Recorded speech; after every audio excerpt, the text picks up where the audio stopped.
Take that as a yes. Yeah.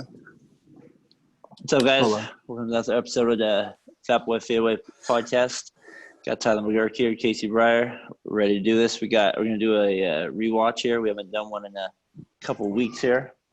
We're gonna do Phoenix Suns at Warriors. We get settled here. Game 3 at Golden State. 94. One of Barkley's best games ever. So we're gonna talk about that one a little bit, break that one down a little bit. Casey, you were one that wanted to pick this game. Some of your initial thoughts of why you thought this was a game for us to kind of go back and see, other than probably the obviously just kind of Barkley's one of his best games of all time. Yeah, no, I just thought it was a great up and down. Just the game to start off, man. Just Barkley 11 for 11, Sprewell for 7 for 7. Got it rolling. Quick pace. Mullen, everyone got going. It was just fun to watch. Yeah. I just love watching that style of play. Just keep it going. The first quarter was just electric. Everyone just kept firing. It was awesome to watch. I thought the crowd was pretty good too. I'd agree.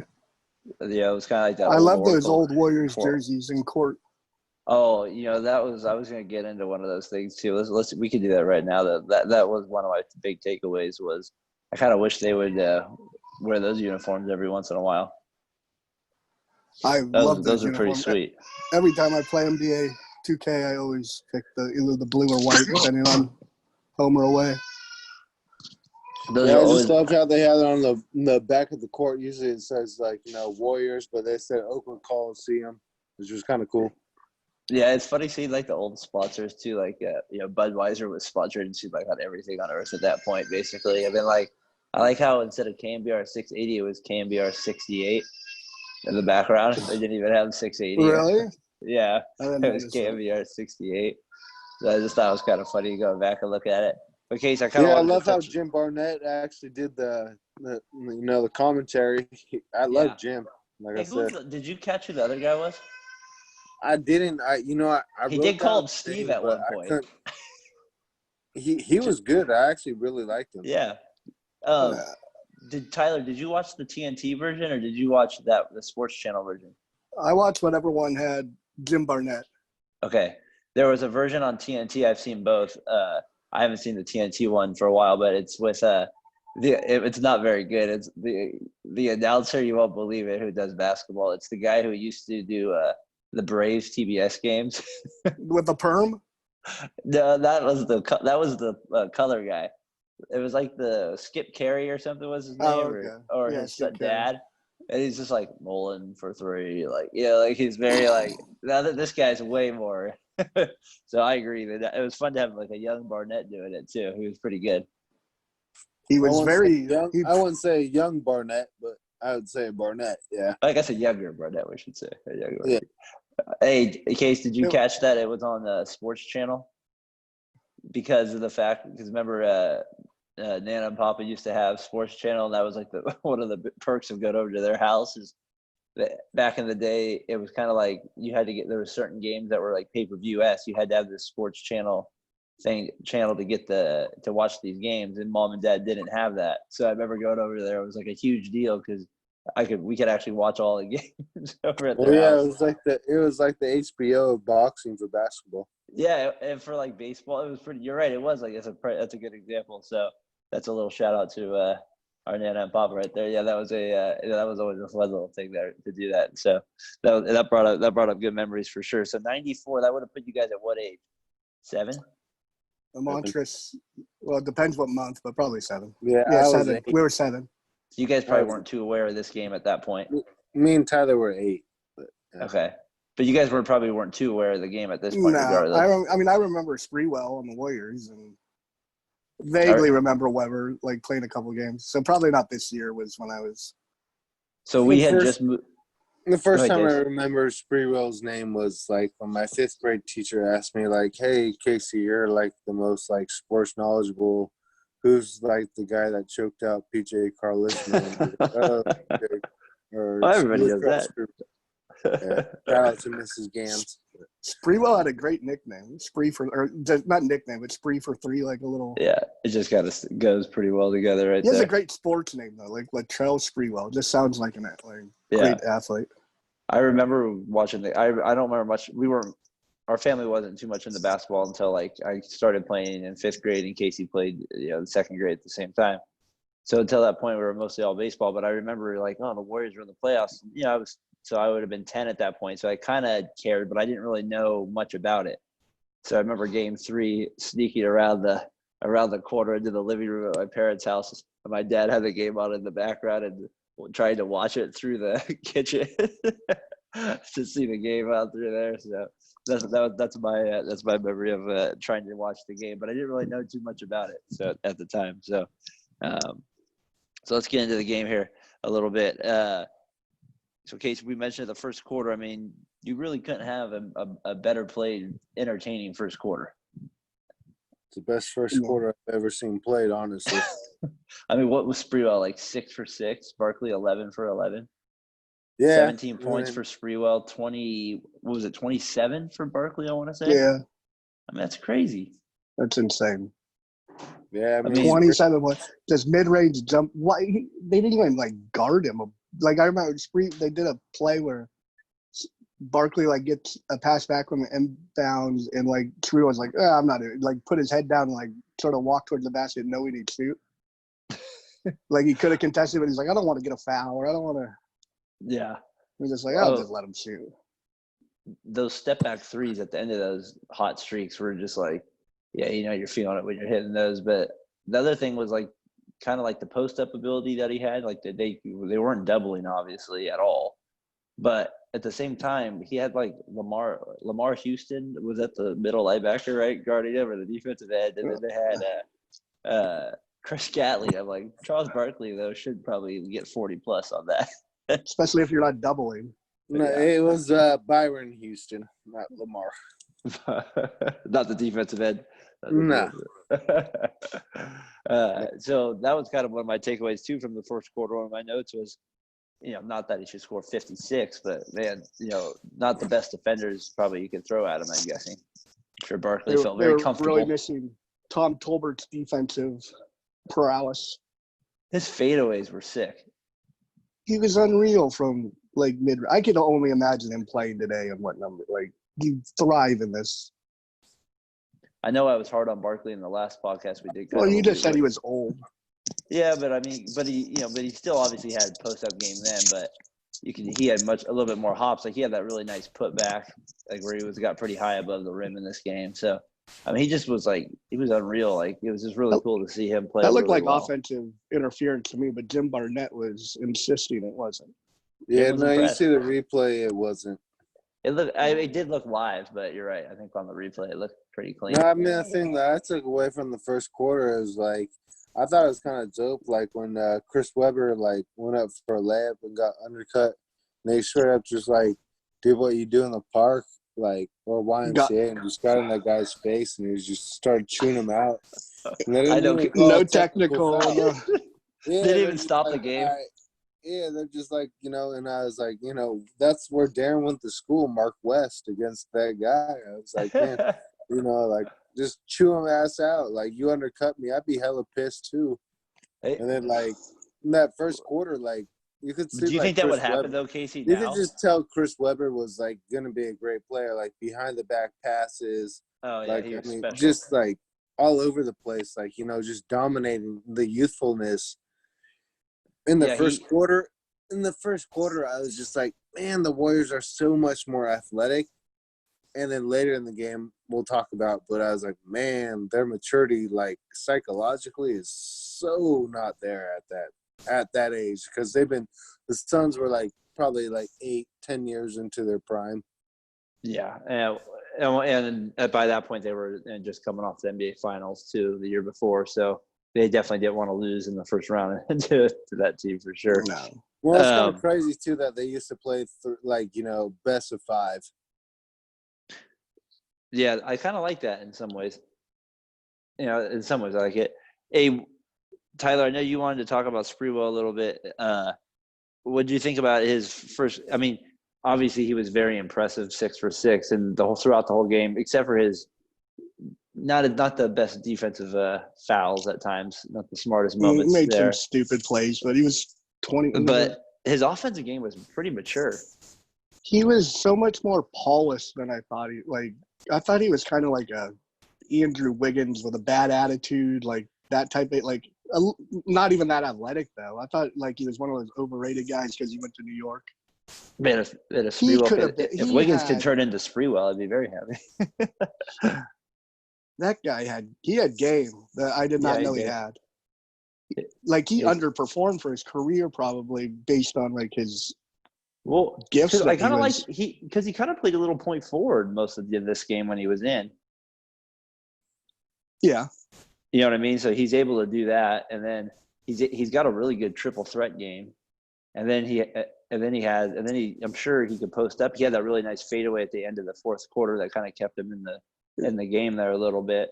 So yeah. What was he? A 4-time All-Star, I want to say, or something like that. So he was I was definitely surprised by him. Yeah, his youth just got the best of him. But like, it was kind of funny, like watching like the Warriors run like a 3-quarter full court trap. Yeah, what do you think about Nelson Case overall in this game? Like, just in this game individual, let's take it like Nelson's strategy. It seemed like he kind of wore out his team a little bit. No, I don't think that at all, actually. That's kind of a bad analogy. I thought he actually he pushed the pace appropriately, but then in the third and fourth quarter, he did a poor job of not giving Webber the ball because Webber only actually took, I believe, I want to say 16 shots, 15 shots, something like that. But towards the beginning, I was like, that's how you have to beat the Suns. You have to run and gun, keep playing hard. And then what he did a good job of is he actually inserted Avery Johnson because he only played 1 minute the game before. So you could tell the pace like dictated. Do you think? I think he kind of only played him because Spreewell got in foul trouble though. Well, I mean, obviously, who else are you going to bring off the bench? I think little Jennings. Maybe I get his point of Jennings. I get his point of trapping.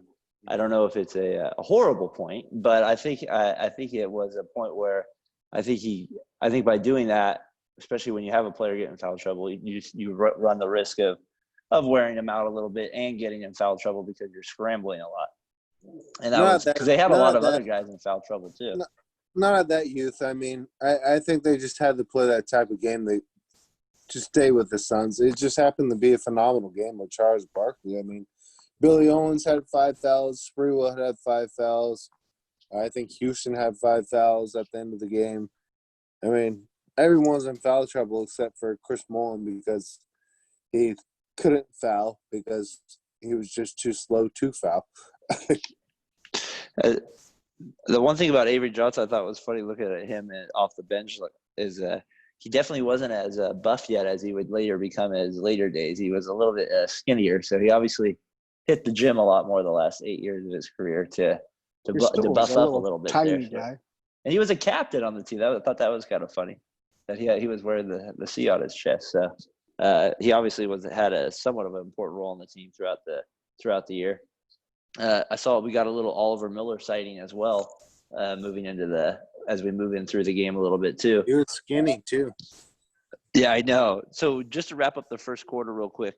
So it ends at 42-42. Barkley goes 11 for 11, 27 points. Spreewell goes 6 for 6 for 16 points. The pace is just insane and it's really crazy right now, especially with the Warriors trapping like that. So they're, like we said, one of the best first quarters we've seen. So if you haven't seen it, definitely get on YouTube and watch that first quarter because it's worth the 12 minutes of a watch there for sure.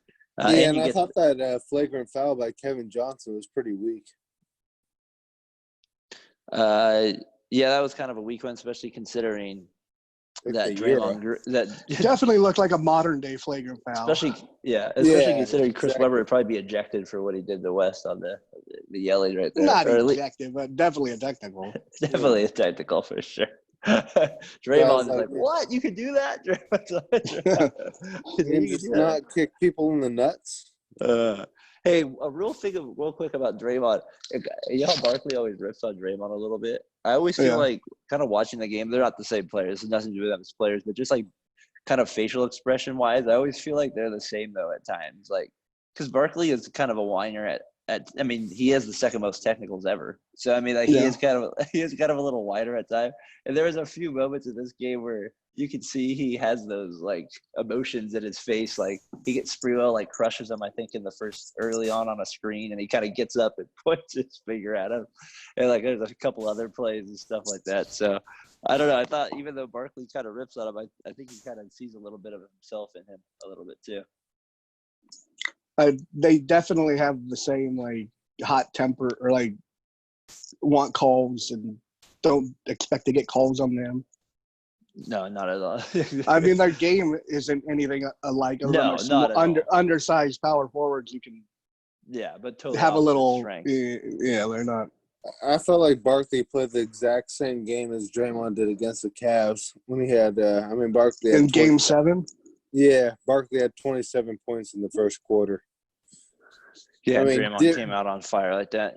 Yeah, and you could just tell they wanted more than other people. I mean, Draymond scores 27 in a game. I'm shocked.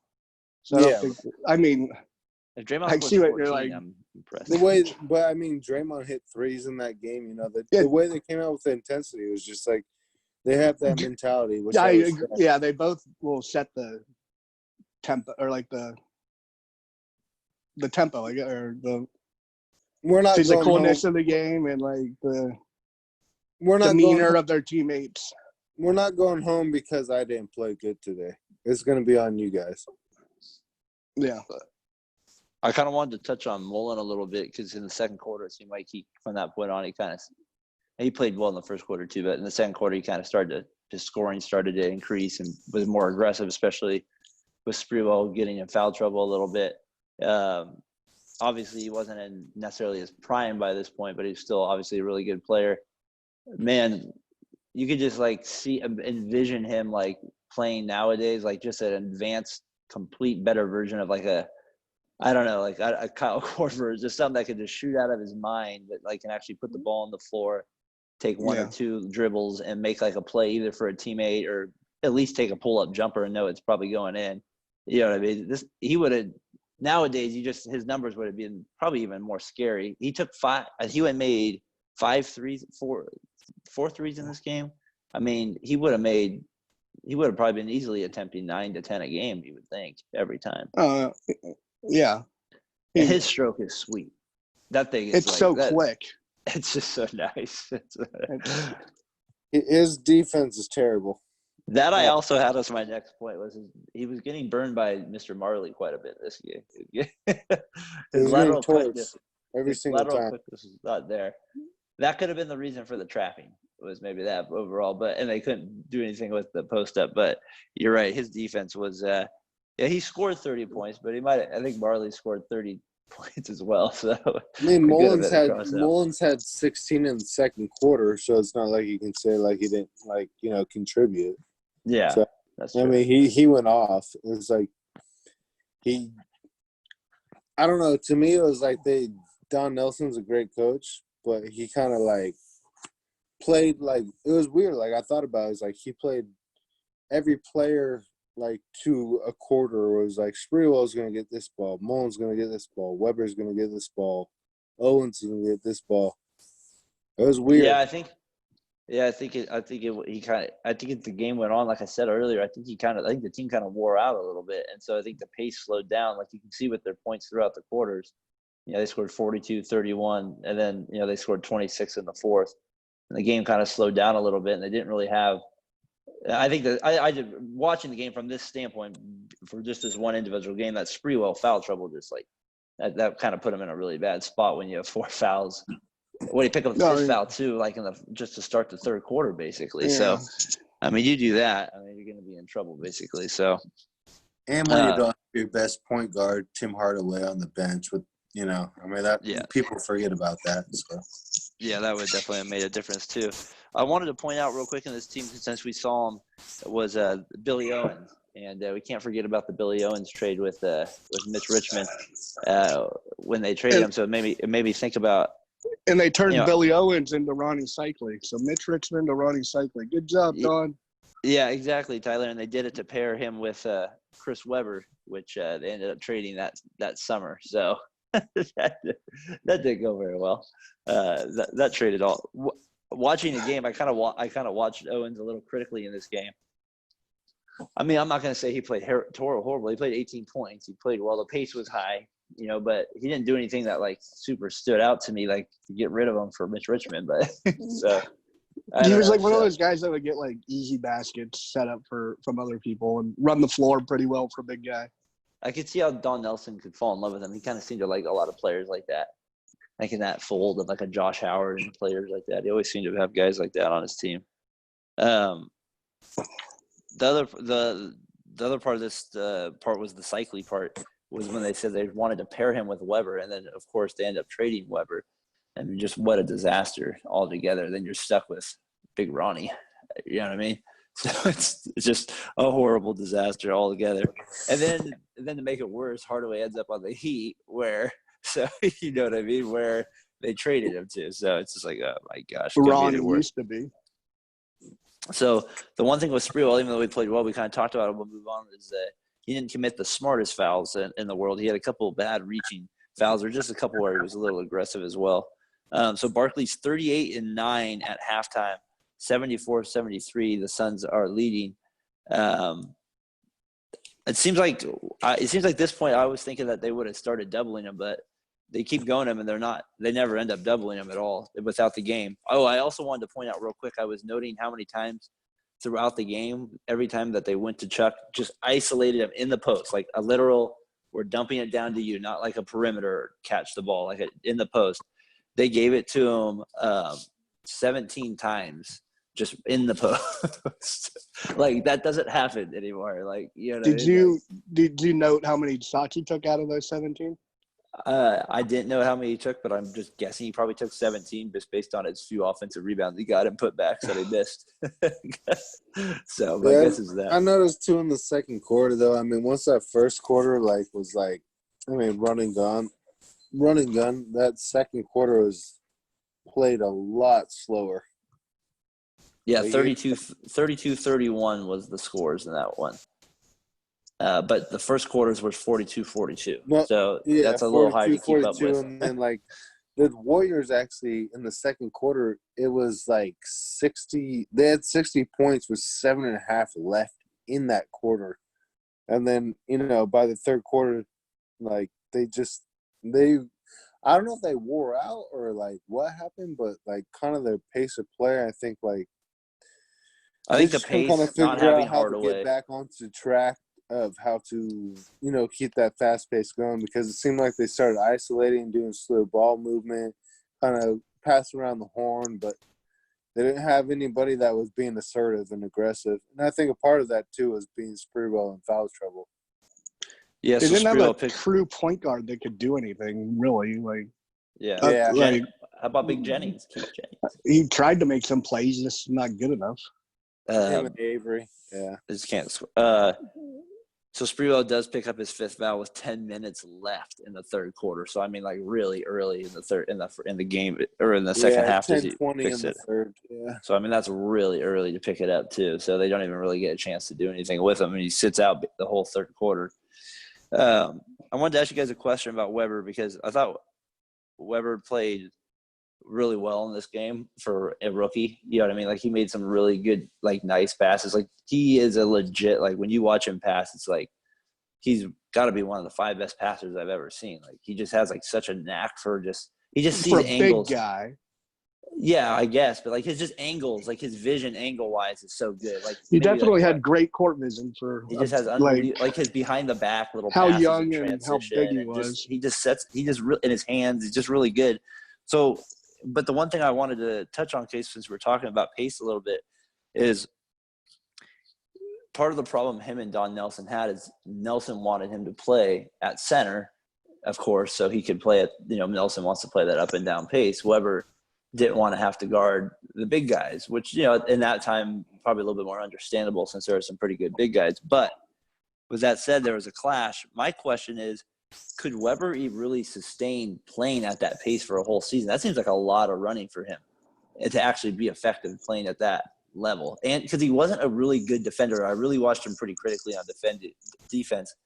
He just, to me, he was an okay defender, but I don't know. What do you guys think? You think he could have played with Nelson's system defensively and been effective?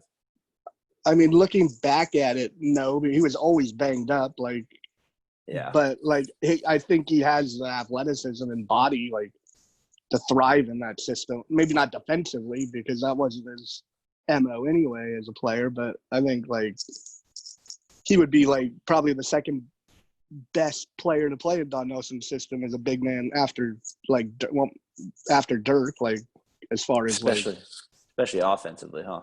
Offensively, he would have killed it. Yeah. He could have turned into almost like a point guard, not a point guard, but he could have he was good enough to dribble it up the court.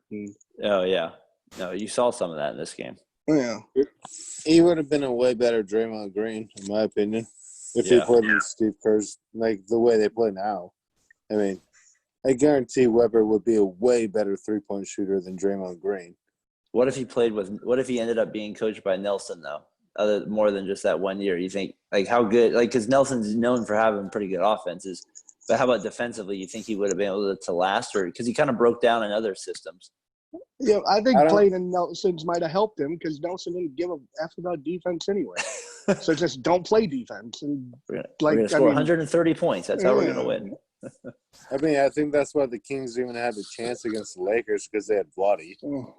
I mean, Webber's not going to take that beating all day from Shaq and then, perform offensively like he did. But I don't think Webber had that type of mental toughness to do something like you're saying either. I think he did. I just don't think he wanted to do it. I don't blame him because, like, why would you want to sacrifice the best? I mean, Shaq, that's probably. Why would you want to sacrifice the best part of your game? Offense. I mean, easily, obviously. His passing, his movement, his durability. Not durability, but I guess durability to stay longevity and play when you can, like, he's not 280 pounds. Back then, everyone in the center position was 280. But Don Nelson wasn't having Dirk guard centers. He wasn't guarding Shaq and Duncan and – yeah, but he always had someone beside him that would you'd have to do the same thing. But that's what Dan was saying. He said he wanted Webber to play the 5. Yeah, I mean he did. I mean Dirk played the 5 also at times, but it wasn't it wasn't even with. Well, Nelson always did the usual back then, start the center for like 4 minute thing or whatever, right? Like he'd always have like some bum center, like start like Bradley or Jop or. Rafe LaFrentz is my favorite one. That he had there for a little bit. But I don't think Dirk was guarding Shaq ever. It was kind of cool watching Webber though in this game though compared to the one we watched with the Kings because you saw some of the same skills, but you just saw so much more like youthfulness in the air and like just like speed and like he didn't dribble the ball quite up like that with the Kings at all. So it was kind of fun to see him play well. I mean, easily watching that game, I was like, Barkley's the best player, Webber's too. Yeah, definitely. Well, Sprewell's right there too in that game. You go 6 for 6. Yeah, I mean, if we're restarting, No, you're right. I just meant like, I don't know. If we're doing a fantasy or a redraft, I'm taking Webber. I'm taking Webber for sure. I just mean raw talent when you look at the guy. You see the intel. Yeah, no, I agree. Okay, so it's not now. We'll skip a little bit ahead here to the end, kind of near the end of the third here. So, 93-91 Warriors on a little crafty pass by Mullen on a steal. He makes the little kind of reminds me of a Greg McGurk type pass where he spins the ball ahead to Avery Johnson and it lands ahead there. Your dad used to do that thing with like the baseball where he'd look at you but throw it to the other direction. Make sure you're paying attention. It freaked me out a little bit. Almost hit me in the head one time. Practice it out. Mullen makes a nice little pass there. And then the other thing I was stunned by was AC Green. He goes up for a dunk about a couple minutes later. He misses the dunk. He gets fouled, but I was thoroughly impressed by his dunk attempt. I've got to say, I was very impressed by the airtime he went. The Virgin. All that Yeah, I can see that. testosterone not being released. He had a lot of Good knowledge. Good built up knowledge. energy. Yeah, I kind of forgot he actually won 2 championships with the Lakers before that. Yeah. Yeah, that's right. I don't know. I usually know where everybody went to college, but I don't know where he went to college. So maybe somebody can enlighten me. One of my favorite though parts was when he went to the line. He like struggled. I was like, man, they would never allow air horns in the arena anymore.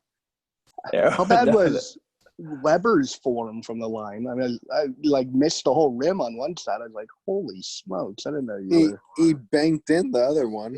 I was like, this is like, I didn't know you were Like, this it's bad funny. at free throws. It's just funny because they don't ever allow air horns in like any arena anymore. You're just hearing like, Was this an A's game? Come on, let's go. The other thing was Webber the other thing about Webber too in this game as we move on is as you notice, is he's a pretty horrible free throw shooter. He has a banked in and in. He has a couple quality bricks off the side of the backboard where it doesn't even hit the rim on one free throw attempt. I was like, man, I'd feel pretty embarrassed if I literally like hit the ball to the left of the rim hit the backboard. Yeah, I was like, that's not a good feeling. That can't be good. And he ended up becoming like this great mid-range shooter. Yeah, but he could never really shoot free throws at like a 75% level. No, yeah, he was always had a little. The other thing we got to talk about in the third quarter before we move on to the fourth is Casey kind of touched on a little bit earlier is Thunder Dan is just ripping Bull out of the rest of the team and doing. He's just the start early. He's just going off. The other thing is Dan is sneaky ripped in this. You know, He's tore up. He's like he's doing some push-ups in that game, but he's athletic. You can see why he was a good player. I mean, I didn't know he was that It's funny to athletic. think like somebody thought Dan Marley could guard Michael Jordan, but still, like, you know, he was a good player. Like, it was fun to see him like shoot well, and he was pretty athletic in transition too. So I was pretty impressed with him as well. Even though the Warriors aren't the best shot blocking team in the world, they did have 11 in this game, but it didn't really feel like they were much of a presence. Yeah. Their whole defense wasn't good. Yeah, no. So let's go to the fourth here. So Thunder Dan, like I said, he's on absolute fire to start. Mullen, like we said, is just struggling the whole time with him. As we get to near the end of the game, it's 126, 122 as Mullen hits a deep three, kind of nowadays would be kind of like a Curry-esque three. You kind of remember where he hits that one with about 6 minutes left in the game. It was like a foot behind. Well, for those days, it felt like it would have been a deep three, I guess is what I should say. That's what was more what I was trying to make a point of. It's like not very many players, I would think. I didn't see too many players in this game pull up from that deep in this game. That was the only shot I saw from that deep. So, and that was the shot. So he hits that shot right there to make it 126, 122. And then Barkley hits this like unreal fadeaway around the like kind of like the baseline towards it looks like it goes like above the backboard almost, 52 Larry points. Bird-esque. Yeah, it was like just a sick fadeaway right there. So it makes it 130, 124. They go to Webber. They start going to – you were asking like where they go at the end of the game. It seemed to be where they went was Webber in the post a little bit more often down the stretch. So it seemed like he was getting the touches. He makes a nice kick out pass to good old Keith Jennings for the three to make it 130, 127. And then they have a nice play, and then Keith Jennings commits a horrible turnover there where he doesn't pick up the ball. So not the best moment there for him on that one after he hits the good three. And then Barkley again he's being guarded by Webber now at the end of the game. Webber couldn't do anything with him either. Nothing. Nobody could do anything with him. It seemed like with Webber, whenever Webber guarded him, the thing I noticed is he would always – for some reason, Webber was vulnerable to the spin. And it seemed like he would always spin on him baseline. And he got like at least 6 to 8 points spinning baseline on him. It's like he maybe just wasn't a good enough defensive stance or something like that. So he just had a trouble with that. So as the game moves on, Barkley ends up with 56 points. The Suns kind of start to pull away a little bit there. Sprewell, they pull away there. They end up winning 140, 133.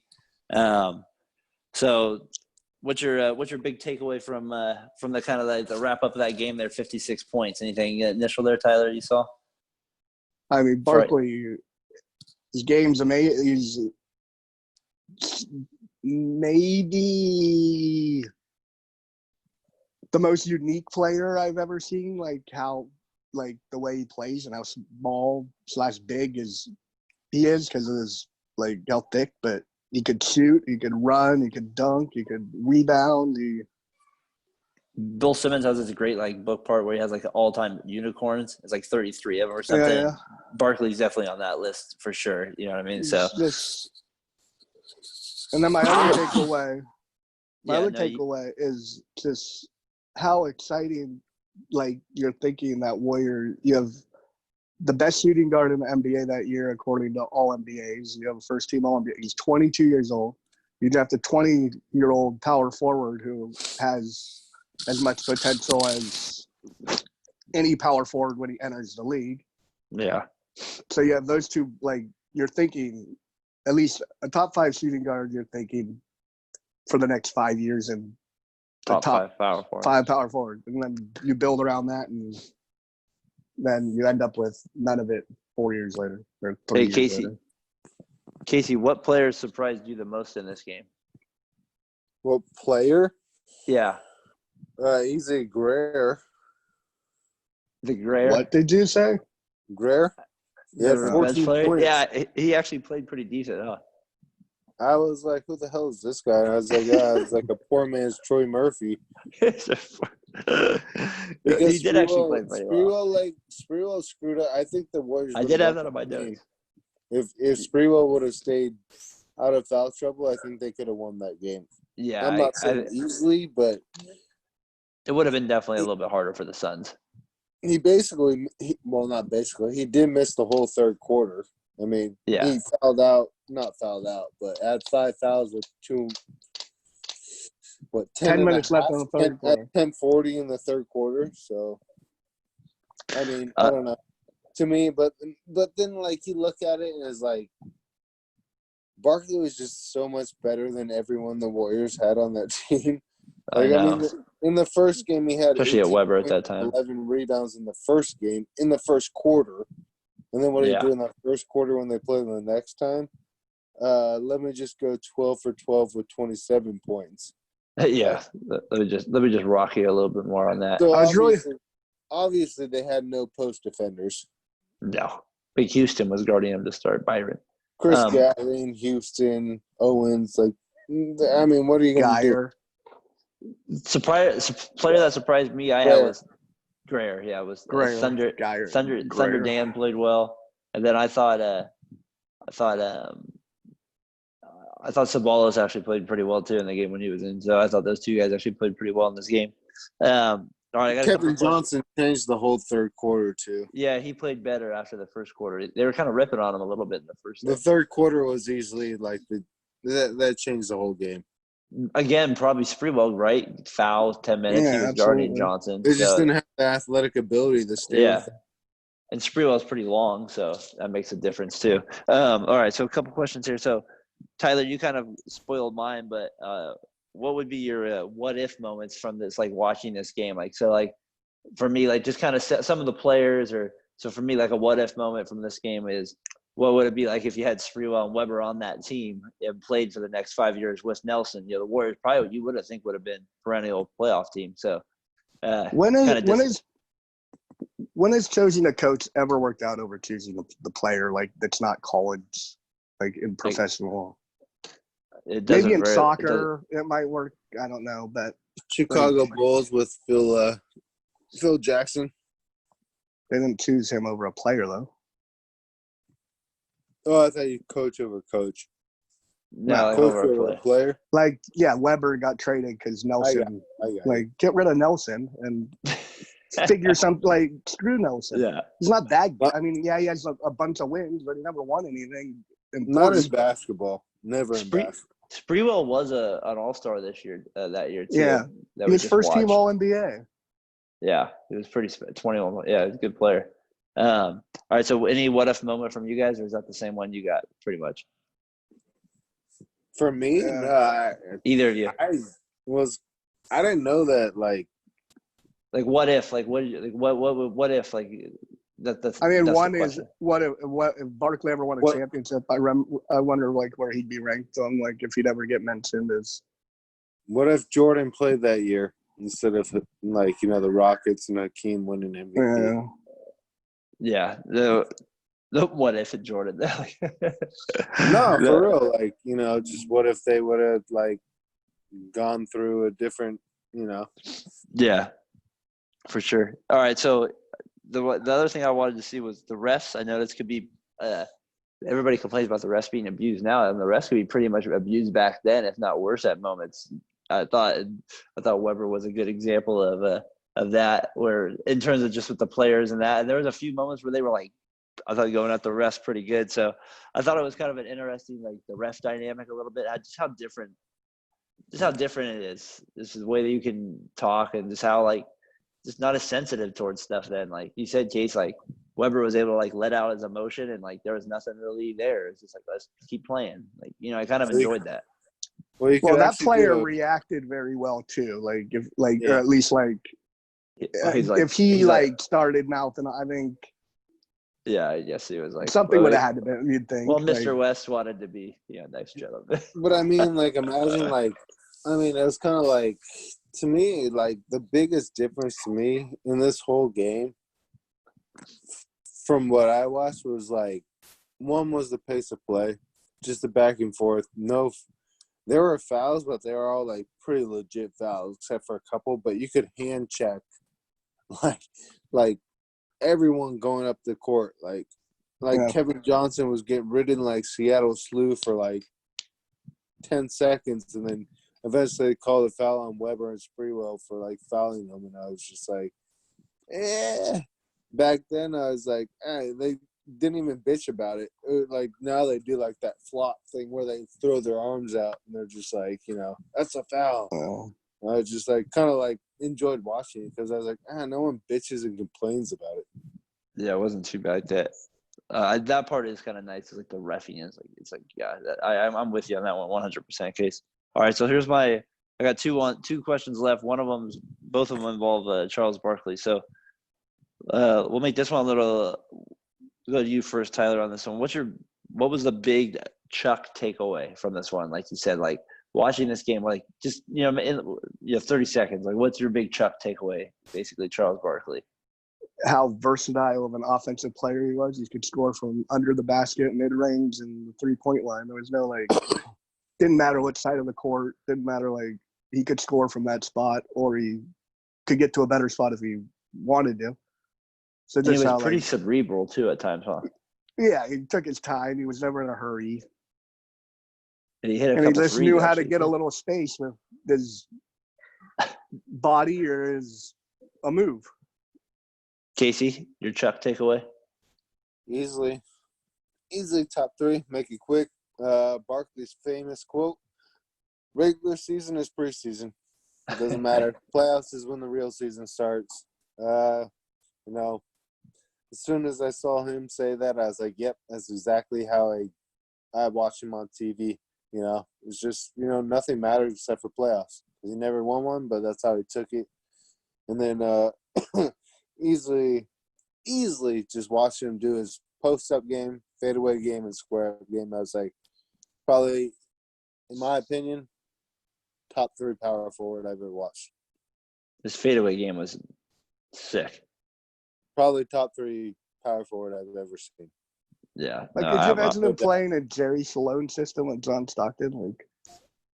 I mean, they would just tore it up. I mean, Malone was pretty unreal at it. You couldn't get, but I feel like I said, he got like Barkley's 19 isolation post-ups. He probably would have got like 30 with the Jazz. No, they would have just pick and rolled and. Yeah, and he's a better shooter probably than Malone too. He has more range at least. Yeah, no, I love the way he played the game too. Just fiery, competitive, and just I don't know. Yeah. He was just like, I know I'm better than these guys. Just give me the damn ball. Yeah. No, well said. I think he was. Yeah, the thing with him. What was your big takeaway? For me, it's just how cerebral he is in the post.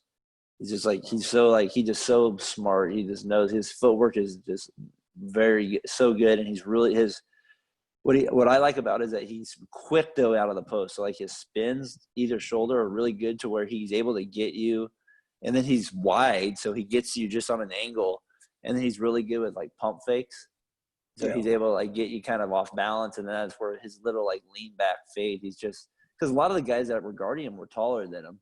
He's just able to like kind of he's just able to maneuver his body, and obviously he's athletic and stuff, but he's not a freak athlete, like where he's like like a pogo stick guy or anything. So that was my big takeaway from him is like his cerebral post game.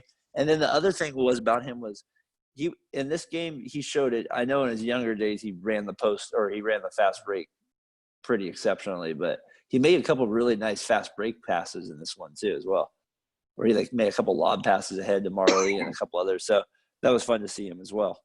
All right, so here's my last thing for you guys before we get out of here is why does Barkley hate the Warriors so much? Like, right, we've always said this, like either he just does it for a joke or not, but he's always kind of had this thing towards the Warriors. And I've always thought it goes back to this game for some reason. Like I've always thought like just because he like had issues with the crowd in this game. And I think he always had issues with the Warriors' system of play. Because he's always hated the run and gun style. And Don Nelson was the architect, basically, of that kind of style, and the Warriors were the team he coached. Well, what do you think? Do you believe in that theory that he maybe hates the Warriors because of that reason? He's always hated them. And I feel like he goes all the way back to this for some reason. I think the Webber dunk bothers him more than. I couldn't find that dunk. When did that happen? I must have missed it. I tried to rewatch it 3 times. Was that first quarter or second quarter? I could not see it in the game. It was like they didn't show it or something. But what do you think about Barkley hating Warriors case? You think that goes back? You think it's because of the style? We're going back to the Nelson days. Like why do they hate him by this man? Yeah, I don't think it's anything to do with that. I just think I don't know, like, I've played on many of the sports teams. I'm just like, this dude ain't that good. Like, their team's not that good. Like, I don't respect them because I can always tap that ass whenever I want and spank that ass whenever I feel like it. Like,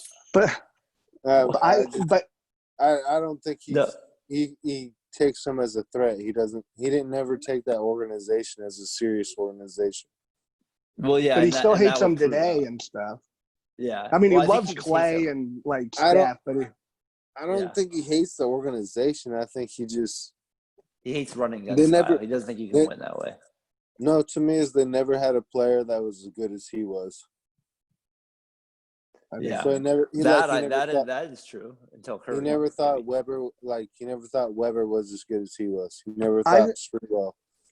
But now he's like, you grow mature, and he's like, Clay, Steph, Iggy, not saying Iggy, but I mean, just like the way they play the game, they're like, and he's like, all right, like these boys, like if you guys have ever watched the Blazers TNT one when he did the Steph Curry 17 points in the overtime, he's just like, yeah, but he picked the Blazers to win that series.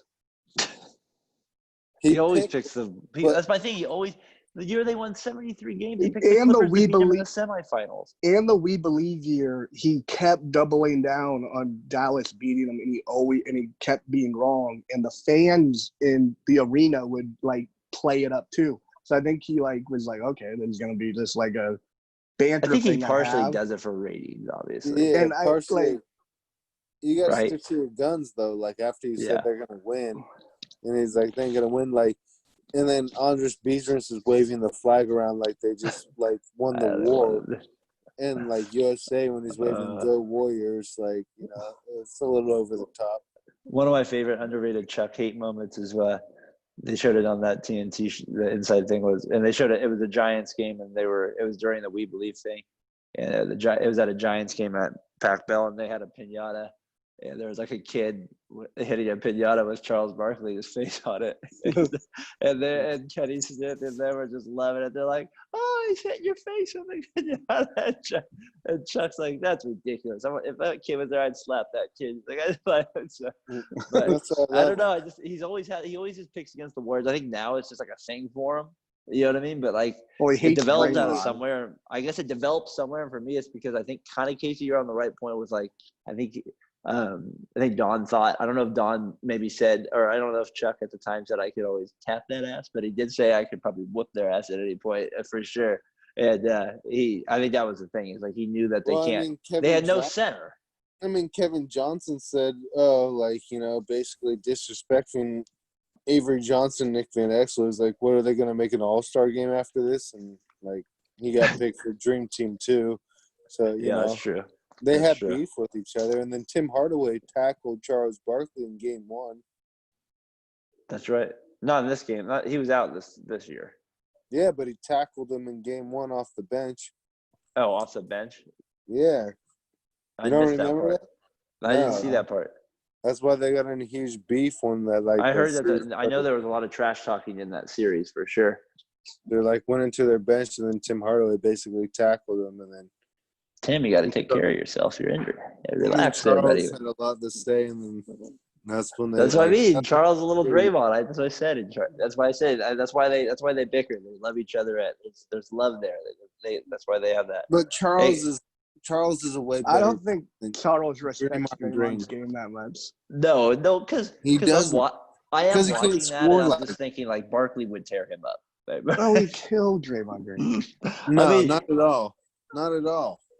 Draymond would D up Barkley. No doubt. Okay.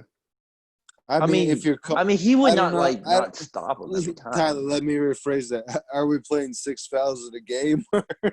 Yeah, little so we're fun. playing an NBA game. No, he couldn't stop him 1-on-1. No way.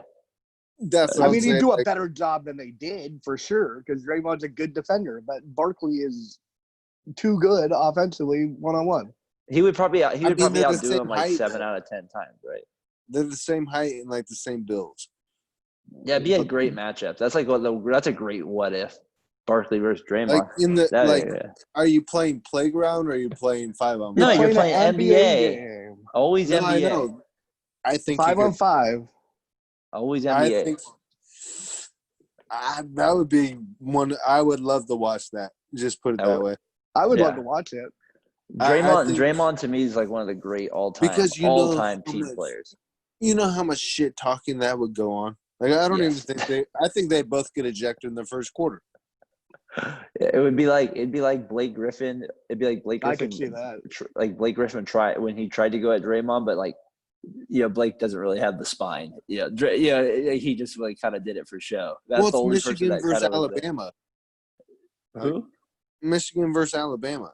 Like you got a lot to say. Oh, wow. They're Yeah, both yeah, from, gotcha. like, Who went to Alabama? Chuck. He went to Auburn, but which is it's in in Alabama. Auburn, excuse me. My bad. My apologies. But it is in the right state though, so we are good. Hey But guys, I that was mean, fun rewatching that game with you, Case. That was a good one to pick. That was really fun watching that Barkley Prime game. Even though that was fun watching that Lakers Rockets game we did with Barkley, it was really fun watching him play this all-time great game. Definitely one of the all-time greatest playoff performances still to this day. Individual playoff performances. So Yeah, for sure.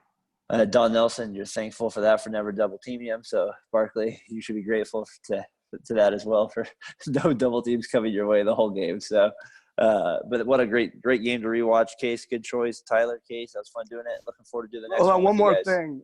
Yeah. Hot take. Don Nelson's one of the most rated Warrior fans look fondly upon him when he should not be looked so fondly upon with what he did with.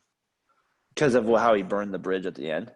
No, because of how he burned this team that they That's could right. have had, and Well, that's how the bridge, he I mean.